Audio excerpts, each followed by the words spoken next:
Hi guys, it's Marissa Schultz here, author of The Rise High Investor. Thanks for tuning in to another one of my weekly videos for property investors that are made to help you achieve your property investment dreams and goals.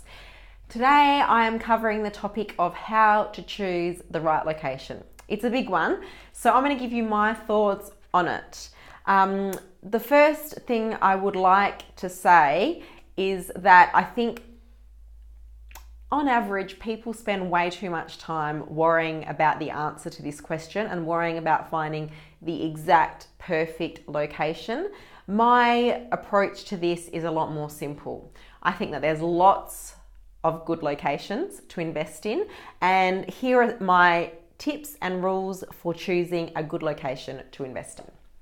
Firstly, I like to stick to capital cities in Australia, and I also like to stick to metro areas. So I don't tend to go out to regional towns or country towns. I find capital cities and metro much lower risk, and I like the fact that I am, guaranteed tenants, and there's generally a higher demand from tenants, and there's lots of industries. So yeah, I like metro. Okay.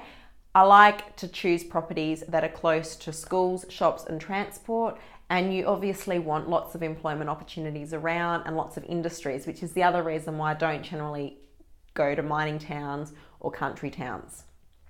Secondly, what you want to look for is areas that have population growth and or changing population demographics. So we either want, population growing, or we want to see less people per dwelling, which means that we need more dwellings for the same number of people. So this can suggest that property values will increase in the future. Obviously, the other thing that I look for is I want areas that actually have long-term demand from tenants. So the way that I do that is I look for places and suburbs that are below the median house price value for that capital city. I only want to buy properties for investment that 80% of the population can afford to rent or buy.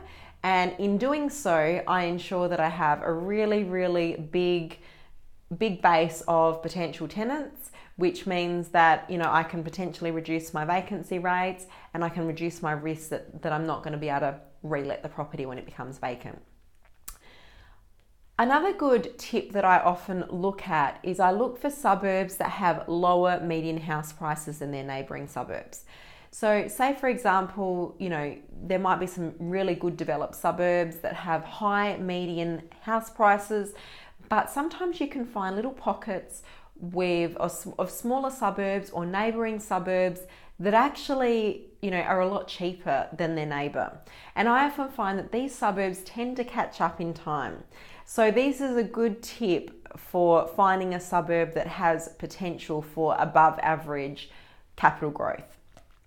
Another good clue that I look for is I want to see where government is spending their money, and I want to see where large private investors are spending their money. So, public and private infrastructure spend is often a good clue for what's to come and where we expect population growth and where we expect, capital growth to occur. So they're basically my tips on what I look for when I'm looking for location. But as I said earlier, please don't spend too much time on this decision.